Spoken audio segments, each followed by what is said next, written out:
Well, hello, class. Welcome to Chapter 4, Social and Emotional Development in Infancy. Before we start, I'd like you to think about somebody that you really love, somebody that you are connected to, somebody to whom you feel bonded. Is this person consistent and dependable? Do they tell you the truth or protect you with their honesty? Is their love well-rounded? Are they sensitive to you? Do they feel what you feel? And do they always seem to have the right thing to say or do at the right moment? Can you go to them for help? Are they a safe place? As I'm talking about this very intimate and very humble and very deep relationship concept, we're at heart talking about secure attachment. The things that I've described and the person that I described, that safe space, that safe place, that person is someone to whom you're securely attached. At the heart of this chapter, we're going to be talking about relationships and talking about security. Now, hopefully all of you have come up with at least one person that meets some of those requirements, maybe not perfectly, right? But hopefully you have someone that is safe or a safe place. Now, in this chapter, we're going to be talking about human relationships, and human relationships are inherently human. That means that people are not perfectly consistent or responsive or sensitive. Sometimes even our best friends or our mothers or caregivers or teachers or coaches or bosses or people that we really admire, sometimes they're not perfectly empathetic, and sometimes they say the wrong thing, and sometimes they don't have the best comfort or the best counsel for us. Or sometimes they're human, which means that they get hungry, angry, lonely, and tired themselves. So as we spend time in this chapter talking about how infants attach or maybe don't attach with caregivers in their life, as we talk about emotions and personality and social relationships and family, I want you to reflect a little bit about your relationships. And not in a bad, critical way, but in a reflective way. What are some of the dynamics of the relationships that you have in your life right now? Keep that in heart as we start Chapter 4. So as I mentioned, Chapter 4 walks us through the social and emotional development of infants.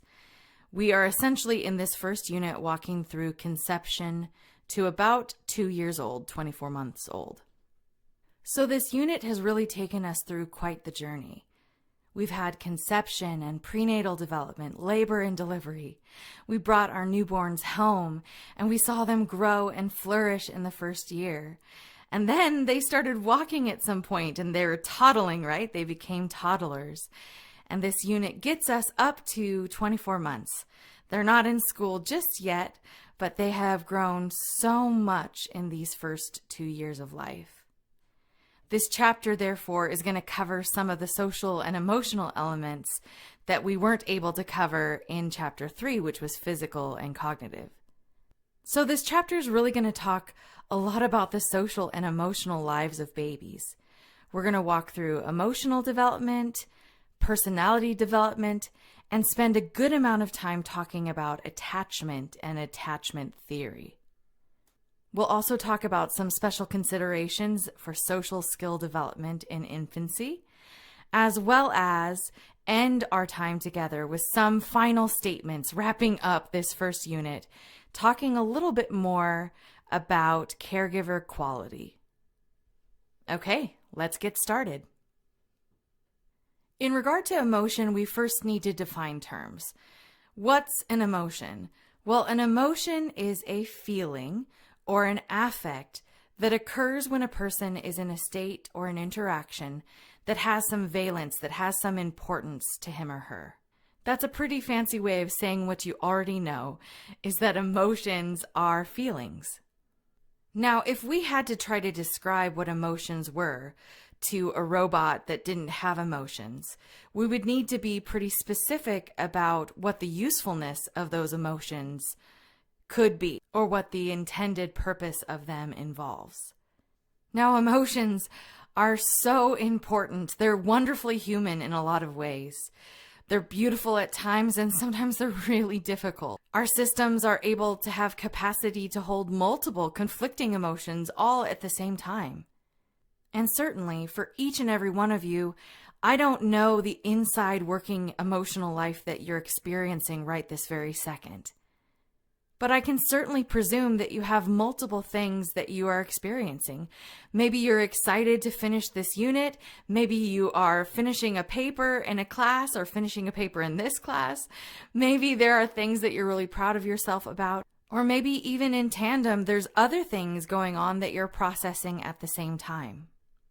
With empathy, I just want to say, hey guys, isn't it kind of cool that you are so complicated that you're able to have all those things experienced at the same time? I'm here for it. I'm with you. I feel you. So if we had to describe emotions to robots, what would we say is their value or purpose? Well, we would say that emotions are very important in being able to communicate to other people. Emotion by itself expresses to other people where we're at with an issue. So for infants, for example, them crying or being displeased about something is a clear communication like, hey, I don't like that, whatever that is. And that therefore allows emotion to convey importance or information about what's going on in a person's experience of a situation or an event. Emotions also are super important to help us understand what's going on and how we feel about it as it's going on. So emotions provide what we call behavioral organization. Another way of saying that is emotions influence our social responses and the behaviors, adaptive or not, that we choose in certain circumstances. So emotions provide both communication information and also behavioral response information as well. Emotions are super important to the human experience. Your book talks a little bit about the epigenetic influence of emotional development, both biological and environmental influences on the emotion development process. We know that biologically there's certain brain regions that are responsible for facial expressions. As I've mentioned before, there's more than 10 regions that we know of right now that are involved in this complex empathy circuitry. But there's places in your brain for faces. There's places in your brain in the prefrontal cortex, the medial prefrontal cortex, for perspective taking. And there's areas in your brain that are responsive, special cells in your brain called mirror neurons that are responsive to certain facial expressions and facial movements. And certain areas of your auditory system and also your auditory cortex that are responsible for distinguishing some of the nonverbal elements or tone elements of either human speech, human crying, or human sounds. So a baby doesn't come into the world without biological readiness to prioritize faces, nonverbal communications, and caregivers. A baby absolutely comes in with some facial expressions, facial preference, and the ability to at first mimic facial expressions, but also send and receive those messages in a way that synchronizes a baby with their caregiver. And the brain can help. A baby doesn't have to learn to smile. It's not a learned response, it's more hardwired. And we know that because even blind babies can smile and frown. Cross-culturally, you'll see similar displays of emotion across cultures. And you'll see that those primary emotion qualities and emotion displays take place across cultures. This means that happiness, sadness, fear, surprise, disgust, some of the main facial expressions are absolutely inherently human and not just contextual and not just learned because of environment. Why does that matter? Well, that matters because it shows you that the brain of a baby is not just a sponge absorbing things from the world and reacting. That the brain comes with structures and abilities and preferences that can help it attach to the world, learn from the world, and be safe in the world. Emotion helps an infant do that. So certainly we need to appreciate biology's influence and ability to make an infant ready to learn and ready to adapt. But since this is social emotional development, we know that it's not just one-sided. It's not just unidirectional. That biology and also the context or environment, the contextual influence matters. So what does that mean broadly? Well, it broadly means that the home environment, especially the caregiver relationship and the caregiver's sensitivity, are going to either help or potentially hinder children in their coping skills, in their coping with stress, in their pro-social behavior, in their emotional displays, and in their attachment with other people. And it should be noted that babies are super sensitive to the nonverbals of the people around them. They're not just a blank slate taking things in. So I want to give you an example of how babies are sensitive to nonverbals and also very responsive to the emotions going on around them. I'm a social worker and I work with foster kids. This means that these babies or children or teenagers have been taken away from their parents temporarily by the state and placed in another home for the purpose of their natural family getting to a healthier spot so that their children can return back home to them, to a healthier home. I'm catching kids and families in a really kind of rough spot, right? Especially for moms that have just delivered a newborn and that newborn is now in someone else's care. Oh my gosh, how emotional. One of the main things that we do and value in such a time of trauma, because it's very traumatic for everybody to have their attachment and their life change this way. It's a very extreme situation. We don't take it lightly. But one of the things that we do and we value is the visitation, the supervised visitation between natural family and the children. So a part of my job is to facilitate and supervise these visits between mom and their baby.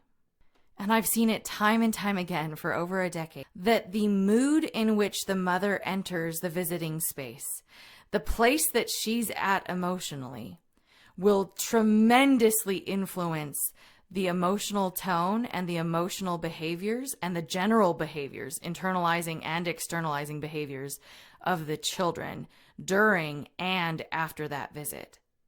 So if I have a mom that comes in and she is extremely angry at the system, angry at the foster mom, angry at me, angry at her family, angry at herself, just frustrated with all these things. And she's angry that the foster mom didn't put the baby in a different outfit, and just all these things that are anger and grief and transition, right? Pretty human. Those emotions are very, very human. That mom's anger, where she raises her voice or she furrows her brow or she tightens her body, babies that are even very, very young, or even babies that are totally easygoing and they were asleep at the time, they'll wake up and start crying because they can tell emotionally the tone of the room has changed, and it is changed in a way that it's no longer safe and sound. So I know it because I see it. Babies are very smart emotionally, and they might not be able to have the emotion words to describe it, but they are always listening, always adapting, always looking, and always taking in what the important adult people in their life are doing and feeling, because it has bearing on them. And what I'm talking about here essentially is emotional development. Now, we know emotional development is so much more than just happy or sad facial expressions. The ability to develop emotionally involves the ability to have nonverbal communication skills. And within nonverbal communication, we have decoding, encoding, and essentially synchrony. The first facet is decoding. And decoding happens when a baby deciphers or is able to register the emotion of someone else. Now, since babies are totally dependent on their caregivers, they really have to have pretty good decoding skills. It's important for them to look around the environment and know essentially what's going on. So decoding has to do with deciphering emotion. When the child in that example has discerned and deciphered that their mom is angry or in not a good spot, and they, in response, express their emotion of displeasure or fearfulness or anger themselves, they have encoded or expressed the emotion. So encoding has to do with the expression of emotion. But we know that interaction is so much more than just action-reaction, that there is an ongoing synchrony or back and forth between the parties in a social interaction. And this involves essentially the scaffolding or the back and forth or the reciprocal nature of emotional communications to and from, back and forth, baby to caregiver. These decoding, encoding, and synchrony elements of nonverbal communication are really, really important to develop in regard to emotional expression. Those expressions are important for coordinated interactions, for back and forth interactions, but also they're the beginning of emotional bonds, potential emotional bonds or attachments. We would say that when an infant and a caregiver are in synchrony or they're on the same emotional page, you're laughing and I'm smiling, and then I start laughing and you start laughing even more, we are essentially mutually regulated. This is a reciprocal, synchronous, good interaction of going back and forth. We call this scaffolding. We go back and forth and connect with one another emotionally. These reciprocal or mutually regulated interactions, when they are positive and sensitive and constructive, are very important for emotional development and also really important for attachment later on. Your book talks about how in the first 6 months of life, there is a basic painting palette of emotion to paint with: surprise, interest, joy, anger, sadness, fear, and disgust. But into the second half of the first year, and certainly into year 2, you're going to see other more complex emotions like jealousy, shame, guilt, empathy, embarrassment, pride. And those emotions are what we would call self-conscious emotions, because they're aware of not only other people, but themselves in light of other people. Now that's the broad picture, that in the first 6 months, you're going to have some of the basic colors to paint with. And then in the latter half of the first year into year 2, you're going to have more complicated, more complex other emotions to engage in, experience, and convey. But because it's so amazing, and because babies are so much more advanced than we think they are, I want to talk about some of the highlights of emotional development through the first months of life. In month 1, a child is going to be able to make eye contact. They're also able to communicate via crying, and we'll talk a little bit more about that in a later slide. And in month 1, a child is absolutely going to be seeking out and preferring faces. They're going to respond to their parents' smiles and voices. And in month 1, we're going to see that the newborn child has a preference for the human face, will look at human faces, prefers the human face of their caregivers, and will respond to their parents' smiles and voices. In month 2, the child will start to smile socially and not just reflexively. They continue to prefer to look at people and faces rather than objects, and they will study those faces and look very intently at the human face. They're going to like to be played with, and sometimes they'll cry if you stop playing with them, like, hey, I don't like that, keep going, that was fun. Babies in month 2 will often gurgle or coo in response to the sounds around them, and they will start to display some frustration or some anger if things aren't going their way. In month 3, infants can be able to start a little conversation. It's not an actual conversation, but it is back and forth of smiling at you and gurgling to get your attention, and then smiling back when you smile at them, And this involves something that we call the big smile. And this big smile involves the whole body. So they're smiling, but also their hands go out, their hands are opened wide, their arms go out, their legs start to move. It's like the smile is head to toe. And these little back and forth conversations, these little back and forth moments, also involve some imitation of movement, and some imitation of facial expression. So we're starting to mutually regulate. We're starting to get synchronized together. In month 4, infants start to be somewhat fascinated by other children. They'll start to turn towards children's voices, either in person or on the TV. Like, what's that? That's something new. I like that. What is that? Kids at this age often will laugh a lot, especially if you're tickling them or sort of spending time with them. But also they'll show distress or start to cry if you stop playing with them. So it's like, hey, I like having fun. Don't stop that. In month 5, you'll start to see our little babies are getting a little bit more sassy, a little bit more assertive.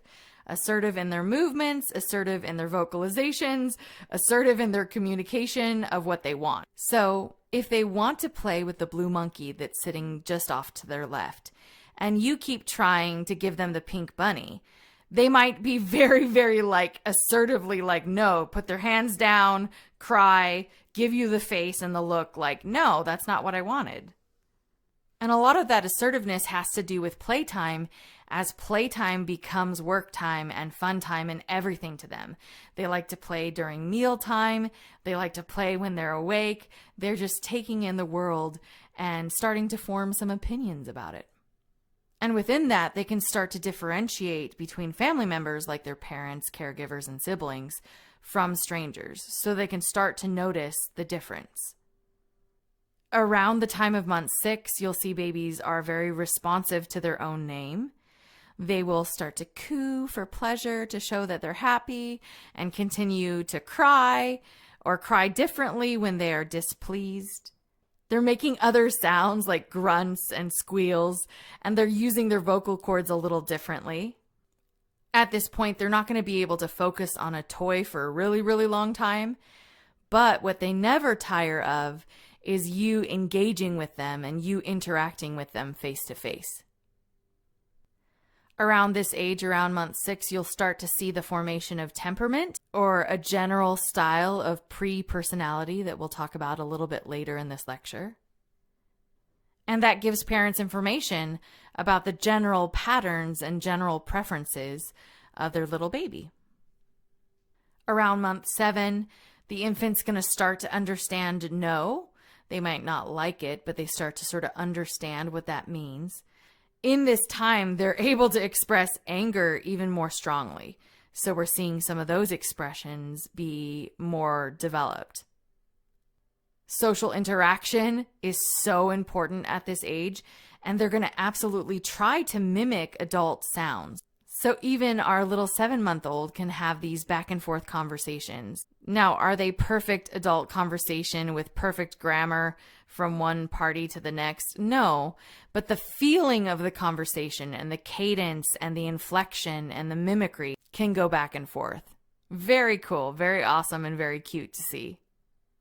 By month 8, we can start to see more differentiation between familiar and routine, and things that are unexpected or unfamiliar.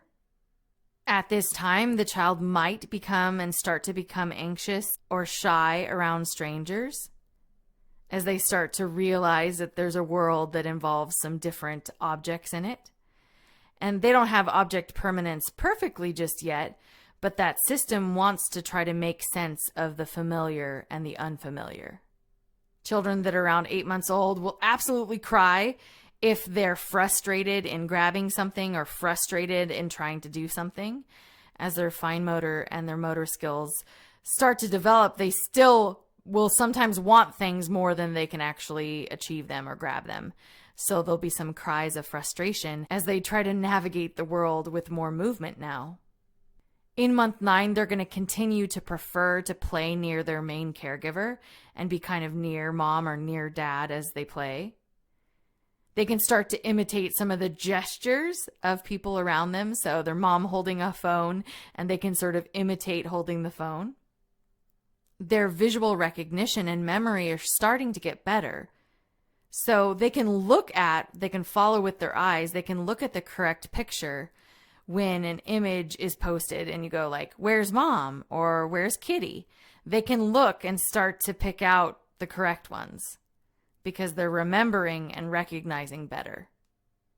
And around month 9, you'll see that babies, when they're playing around a mirror or a reflection, will start to look at themselves, smile at themselves. Sometimes they'll even like kiss the mirror. Like if you go kiss the baby, they'll be like, well, there's a baby here.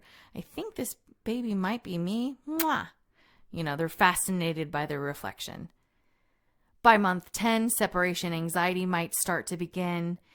And they'll definitely be very responsive to recognition, like clapping or yay. So they start to be especially self-conscious or aware of how other people are viewing them. And responsive, they're especially responsive to positive displays from other people. They like those. They will become more able to display emotions and a variety of emotions as they continue to learn about themselves in a social world. And by the end of the first year, around month 11 and 12, you're going to see more agency and more independence and more choice and more volition. They might be more uncooperative as they start to realize what they want more, and now they have more emotions and more movement to be able to display that. And in that, you're going to see stuff like temper tantrums. Or you'll also see babies that are sometimes super cooperative, and then 2 seconds later, they're throwing a fit. They're just uncooperative. That's very emotion typical for the end of year 1. And by this time as well, the baby is going to prefer their main parent or caregiver, the person that they have the best attachment with. So they're going to start to prefer that person. So as you can see in walking through all of those things, the emotional lives of babies are rich and complicated and far more active than passive and just receptive. They are actively engaging and exploring and interacting with the world. One of the primary ways that infants are able to display emotion and communicate emotion is through crying. And your book talks about 3 different cries: the basic cry, the anger cry, and the pain cry.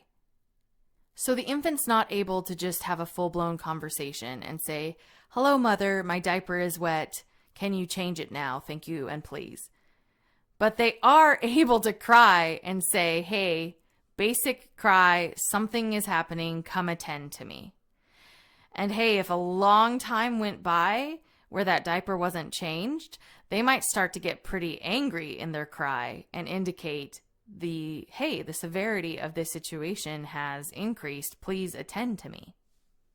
And a myth that I think needs to be dispelled here is that you shouldn't soothe a crying baby. Like you should let them cry it out. Otherwise, they're going to become too spoiled or something. That's absolutely false. It's very, very good for a caregiver to attend consistently, responsively, and sensitively to a crying infant. So it's really important to soothe a child when they're crying and to do it as soon as you can. Consistent, responsive, sensitive. When caregivers respond quickly to a child and they soothe and calm down a child, they allow the child to understand that the world is a safe place and can be trusted. They also do the baby a benefit physically by not having them cry so hard and so long. Crying for a really long time and being emotional for a really long time is very demanding on the body. It's very demanding on the brain. So when we soothe the child quickly, we keep the brain regulated and integrated. And so when the brain is integrated, that's a whole brain child, right? That's a child that's learning about the world, experiencing the world, and growing.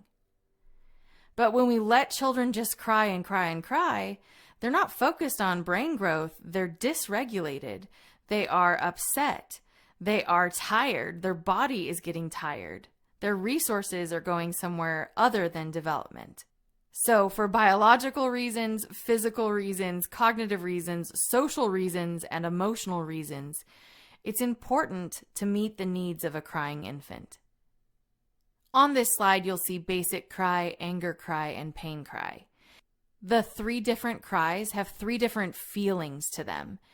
And if you were to YouTube them and sort of listen to them, you can hear the tonal quality and the difference between those 3. Importantly and adaptively, these 3 different cries can be discerned even by non-caregivers. So if you hear a baby with a pain cry, you can tell that it's a different cry than just the normal rhythmic wah, wah, wah. You can tell a pain cry from a basic cry.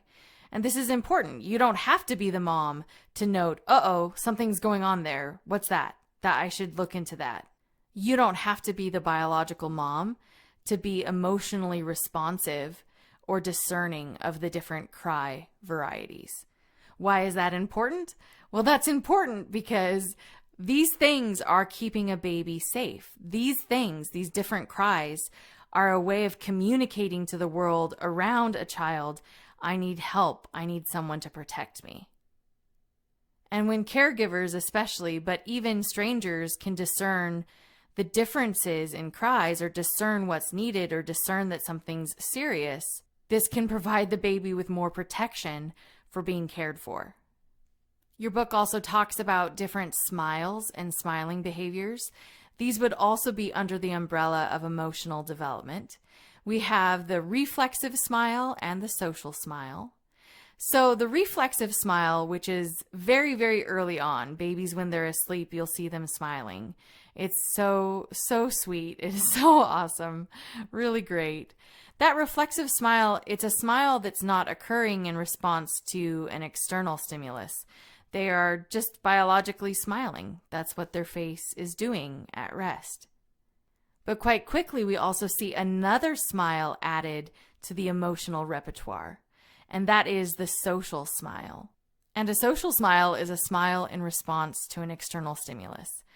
So it might be the sound of the dog barking, it might be the mom's voice saying the baby's name, it might be the smile of someone else, but they are smiling in response to something from the world. Reflexive smiles will develop first. That'll be around month 1. And social smiles can develop as soon as around month 2. And these 2 different smiles are 2 different places and 2 different ways that babies can interact emotionally with the world around them. And smiling is really important, actually, because we see that positive emotionality, where there's homes that have a lot of laughter, a lot of smiling, and a baby that's also laughing and giggling and smiling a lot, studies have shown that those children have actually higher self-regulation skills when they're 7 years old. That positive emotion and that social emotion and that ongoing display of happiness, especially if it's synchronized with other people, has been very useful for the brain and very useful for emotional development. And that goes hand in hand with caregiver emotionality and positive emotionality, especially maternal positive emotion. So when moms display a lot of positive emotion, you will see children that display more laughter and more smiling. The opposite is true as well, which is that maternal stress or negative affect, especially depressive symptoms or depression, will decrease the laughter and smiling behavior of infants. Another big color to paint with in regard to emotion has to do with fear. Your textbook talks about how fear can develop around 6 months old, and that it will peak somewhere around that 18-month mark. But it's really important to note that abused or neglected children and infants can show fear responses even as early as 3 months old. So context matters. 2 different places that fear could be expressed would be with stranger anxiety and separation protest. And the general pattern is that at 6 months, kids will have like a general wariness of strangers. At 9 months, that wariness will increase to some degree. And by around 1 year, you'll see even more escalated stranger anxiety. Part of the reason for that is they're starting to learn what is familiar and safe, therefore, hopefully, and unfamiliar, which is unpredictable, they're not sure of just yet. They're going to show less anxiety and less stranger anxiety or less anxiety to unfamiliar things if they're in a familiar context or with familiar people. They're also going to show less stranger anxiety towards children versus adults, and less anxiety towards friendly faces versus unsmiling or somewhat disgruntled faces. So despite not having a whole bunch of experience with the world just yet, they're showing some discernment of what is safe and familiar and what is potentially unsafe and unfamiliar. Another fear expression has to do with separation protest. And separation protest is when a child will cry when the caregiver leaves. This peaks around 15 months old. And also we have to remember cognitively, we have object permanence now coming online around the same times. Figure 2 in your book shows you that separation protest and this response happens in other cultures as well around the same timeline. So this tells you that there is something physical and cognitive and universal going on in the development of this reaction. Hopefully, everyone, you've seen that emotional development is pretty amazing in infancy. It's not just facial expressions. It's not just crying. It is decoding, encoding, and synchronizing with caregivers. It's expressing displeasure by crying. It's communicating back and forth with cooing and facial expressions and gestures. It's smiling and exploring and even sometimes being wary of new environments because there's new things going on. And every day, interaction by interaction, playtime by playtime, children are learning so much about themselves and others in this big social, emotional world. All right, we're going to move forward and talk about temperament now. So we talked about emotional development. Now I want to talk about pre-personality, or what we call temperament. So adult personality is a consistent suite of affect, behavior, and cognition that a person displays over time. It is their consistent ABCs, or affect, behavior, and cognition. Temperament is kind of like pre-personality. I say that because adults have more time to develop a consistent affect, behavior, and cognition. They can display those things across time, and they can display those things across situations because they have more life and more time to display those characteristics. For our young ones, though, we're still figuring out a lot. So consistency will come and personality will be able to come. But for now, we have temperament. And we call infant personality, we call it temperament. Temperament often has a little bit more of a biological basis to it and a physiological responsiveness to it. So temperament has to do with emotional tendencies and potential physiological responses. It has to do with individual differences in our infant's behavioral style, emotion display, and ways of responding. And these emotional tendencies, they can differ from baby to baby. They can differ in their appearance, in their strength, in their length, or how quickly they fade or are able to resolve. And as I mentioned, we tend to think of temperament more physically and more biologically in such a way as being a predisposition towards responding or being reactive emotionally, and also a predisposition to certain self-regulation or emotion regulation strategies. One of the main classifications that we use in developmental psychology is Chess and Thomas's classification from 1977, where we have easy, difficult, and slow to warm up children. They assessed these 3 different styles and found that they were relatively stable throughout childhood. And for our purposes here, you guys, these categories are exactly what you think they are. An easy child is generally a happy baby. They're quickly able to adapt to new experiences, even unfamiliar ones. They have general positive mood while they do that. They're able to establish a routine and kind of go with the flow of the routine in infancy.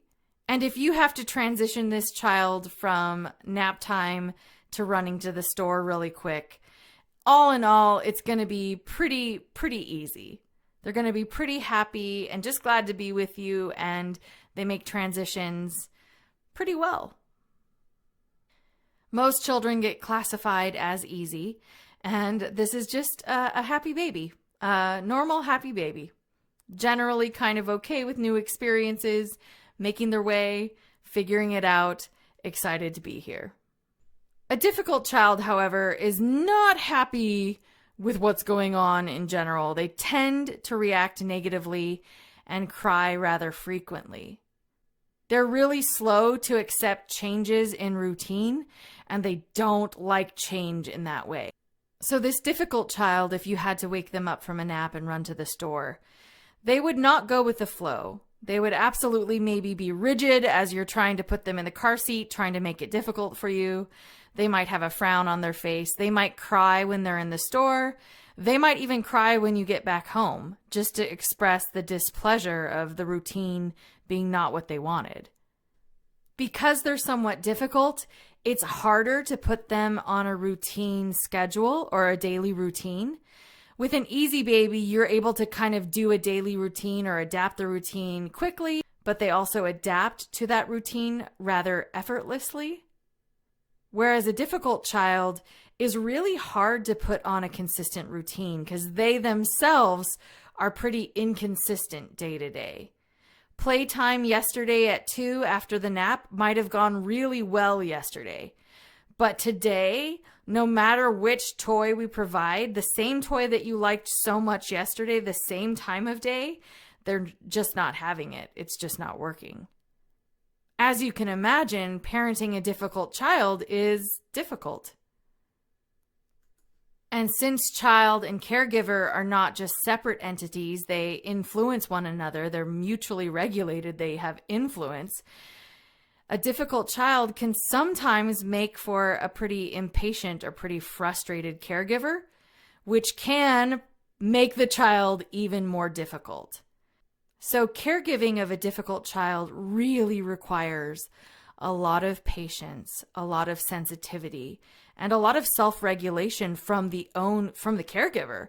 They need to keep a cool because if the baby sees the mom getting frustrated and angry, that's not going to make the baby less frustrated. That's going to make them even more frustrated because that's what's happening in the context. So hats off to parents that have temperamental or somewhat difficult infants. They have a lot of patience that they need to walk out. Interaction by interaction, minute by minute, day by day. And the third classification is slow to warm up. So a slow to warm up baby has a somewhat negative affective style. It's not severe like a difficult child. It's not this crying at the top of their lungs type of frustration or crying frequently, but they're definitely somewhat trending towards the displeasure zone of not being terribly happy with what's going on. Because they trend to be a little bit apprehensive and a little bit negative, they might display a lower activity level or display a lower intensity of their mood. Then the easy child is super happy, the difficult child is super upset, and the slow to warm up child is kind of like, let me figure it out. So slow to warm up children, they can get to a place where they're extremely happy or extremely upset, but often it's going to take them a little bit of time to get to that happy zone. So for a slow to warm up child, you might have an easy child and you put the easy child down with the toys and they're immediately sort of climbing on things and laughing, and they pressed a button on something and something popped up and they're giggling and laughing. Well, the slow to warm up child, in the time that it took the easy child to climb all over the place and press the buttons, the slow to warm up child is still sort of sitting near the caregiver trying to take in the new environment. Like, not sure just yet. And in these three temperaments, you see just a disposition, just a trend towards responding or reacting in certain emotional ways, and three different ways of self-regulating or dealing with the emotion and the context of what's going on in their life. And although these temperaments are relatively stable throughout childhood, that doesn't mean that context and caregiver don't matter. Caregiving always matters. Two other facets of temperament that I think are really important to note have to do with behavioral inhibition by Kagan and also something called effortful control or self-regulation by Rothbart and Bates. So despite having three different classifications, these classifications are not immutable, unchangeable characteristics that turn always into adult personality. Temperament is more multifaceted than just easy, difficult, or slow to warm up. There are other emotional and coping and self-regulation facets to temperament that are part of this psychological puzzle. So it's best to think of temperament as having multiple facets or multiple dimensions. And it's also important to think of those dimensions as being able to be influenced by the caregiver and the context. And therefore, they're not immutable or unchangeable for all time. They can be adapted, they can be changed, and they can be influenced. And here again, we see the epigenetic influence of environment and biology, of having bidirectional influence. On one hand, you have a predisposition or a temperament that has a biological basis, and it is a sweet and a trend towards emotionally reacting and self-regulating in particular ways. But the environment can instruct or influence or change or adapt those temperamental qualities. Caregiver sensitivity, the gender of a child, the culture that's taking place, the subculture or the home life that is surrounding a child. They could all have really great influences on the temperamental qualities and emotional expressions of a developing infant. Is the home chaotic and stressful? Or is the home tender, consistent, responsive, and sensitive? A slow to warm up child, by nature of biological temperament, will do much better later in an environment that is consistent, responsive, and sensitive, where they get lots of face-to-face time and they get lots of responsive caregiving. So with a slow to warm up child, we wouldn't just drop them off at daycare at a really young age and leave quickly. That would be way too much for them. That doesn't put them in a position where they can succeed or they can regulate themselves. But we know with a slow to warm up child that we've got to do things in a slower way. We've got to expose them to new things and be there and give lots of love and lots of comfort and lots of face time with them to give them the confidence that they're safe and they can explore and we will always be right here. We're okay. A lot of what I'm talking about here also goes by another name, and that is something called goodness of fit. So goodness of fit is the match between a child's temperament and the environmental demands with which the child has to cope. As no surprise, children do so much better. They're learning, exploring, making connections, feeling confident, feeling secure. They do better when there's a goodness of fit between their own temperament and the environment in which they're placed. And this is one of many places in which it's important to again remind ourselves that caregiver sensitivity matters. So it's important to remember, and here are some suggestions. We want to have a unique and individual approach with each of our children, or each of the children that we're caregiving or dealing with. Just because your first child was super easy and all the things that you're doing worked for your easy child does not mean that it'll work for the second child. Each child is different, and approaching them as individuals is really important for their emotional and social development. Because you want to approach each infant as an individual and not just one, oh, this used to work, I'm going to keep doing what I used to do. You want to structure the environment to the child's needs.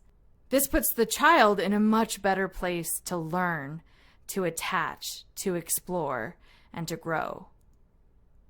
And also, if you have a child that is somewhat difficult, it's important to not label him as difficult. You labeling him creates self-fulfilling prophecies with every babysitter, every teacher, and even yourself, where you're expecting him to have a tantrum at Target. So the label really needs to kind of go away. It needs to be reframed in a different manner. You as the caregiver need to assess. You need to halt. You need to look, hey, is my child hungry? If my child is hungry and crying, then they're not being difficult, they're hungry. Okay, hunger. A, is there some frustration or something that's making them angry, something that I can remove or add to the situation to help my child cope with the demands of the environment? L, lonely. Is my child acting out because I'm just not paying attention right now? Maybe it's time to get face-to-face and get down and do some tummy time and be face-to-face and talk to the baby and play together. Maybe we need to connect, right? Or T, is my child tired? If my child is hungry, angry, lonely, or tired, and they're crying, then their behavior might be somewhat difficult, but it's my job to assess the needs and take care of the needs and respond to the needs in order to put my baby in a more healthy place. Healthy physically, cognitively, socially, and emotionally. Goodness of fit allows us to create better outcomes for our babies. Okay, so we talked about temperament, and I said that temperament was like pre-personality. That personality, at least in psychology, has to do with a very consistent, over time, over situations, affect, behavior, and cognition. Well, as our baby becomes older and older, and our patterns become more and more set, there are some facets and some places within personality development that we want to note before moving on to other areas in this chapter. There are some characteristics and concepts that have bearing on personality development. And two of them are going to come from Erik Erikson's stages of development. So let's review that. Erik Erikson has his first stage, and his second stage would be trust versus mistrust, and then autonomy versus shame and doubt. As we're going to see when we talk about attachment, this first foundational stage of trust versus mistrust is foundational. It is a cornerstone of personality development later. That foundation is based on caregivers and caregivers' consistency, responsiveness, and sensitivity. Developing a firm sense of trust in a caregiver affords you trust in yourself in the world, and it allows you trust in other people later as well. But if you don't have a foundation of trust, then you have general suspicion of the world. And kids that have suspicion of the world can either act out or they can either withdraw, right? They're not exploring in a healthy, balanced way.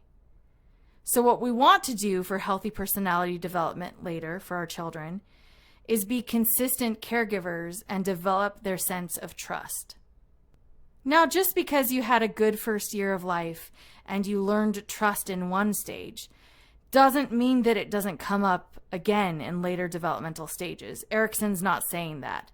It's not an immutable, but it is an opportunity point. It is a crisis. It is a place at which early on, the main opportunity point for psychological development has to do with learning whether the world is trustworthy or not. After that initial or foundational stage of trust versus mistrust, we see that the next stage is developing a sense of independence or autonomy.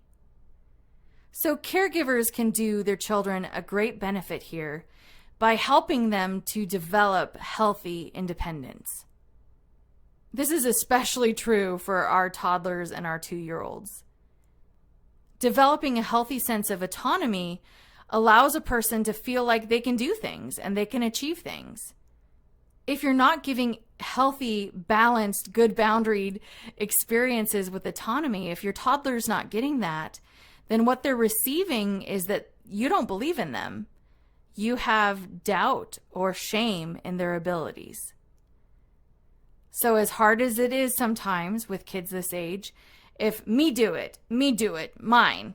If a kid wants to put their own shoes on, and you know that it's going to take 10 minutes, obviously you as the adult, you have an opportunity as a caregiver to either let them explore their own independence despite the fact that it's going to take a little bit of time for them to do it, or for you to trump their independence, intervene, and put those shoes on for them.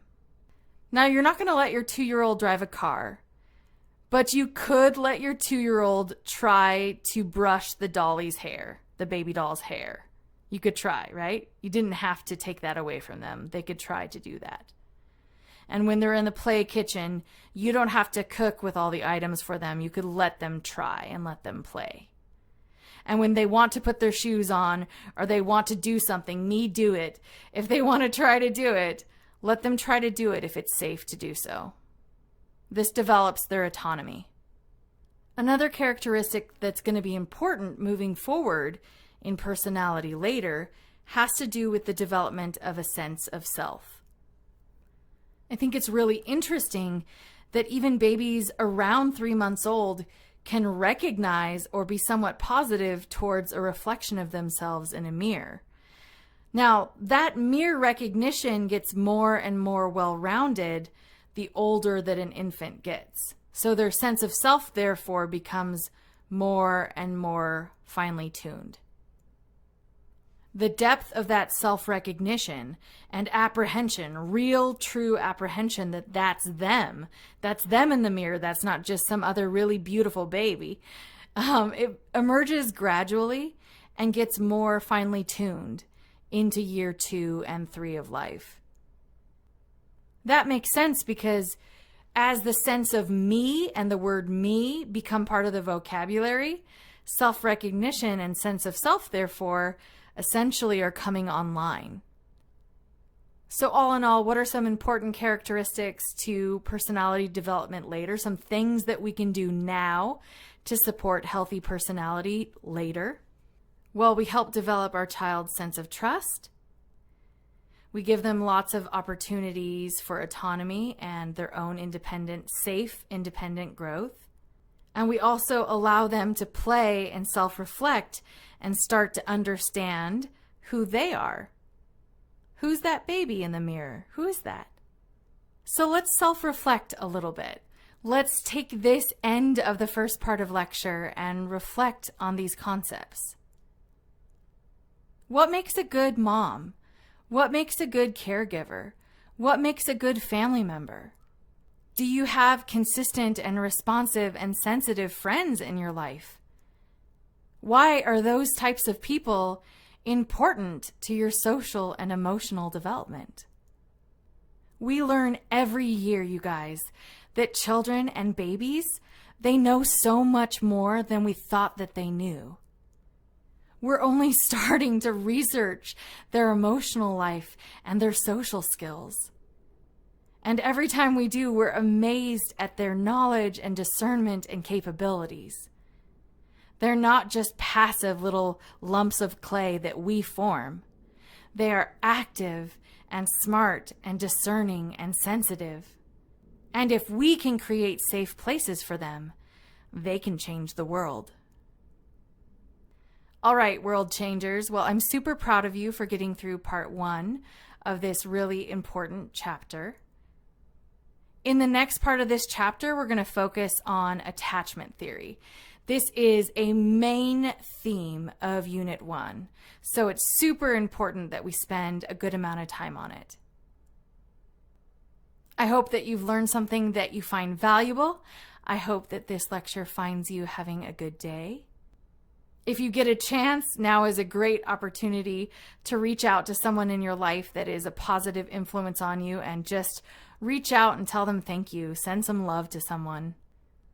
As always, I'm so proud of you and so excited and humbled to be your professor. And I'm looking forward to talking about attachment with you in the second part of this lecture. So take a break, and I'll catch you later for part 2. Bye, guys.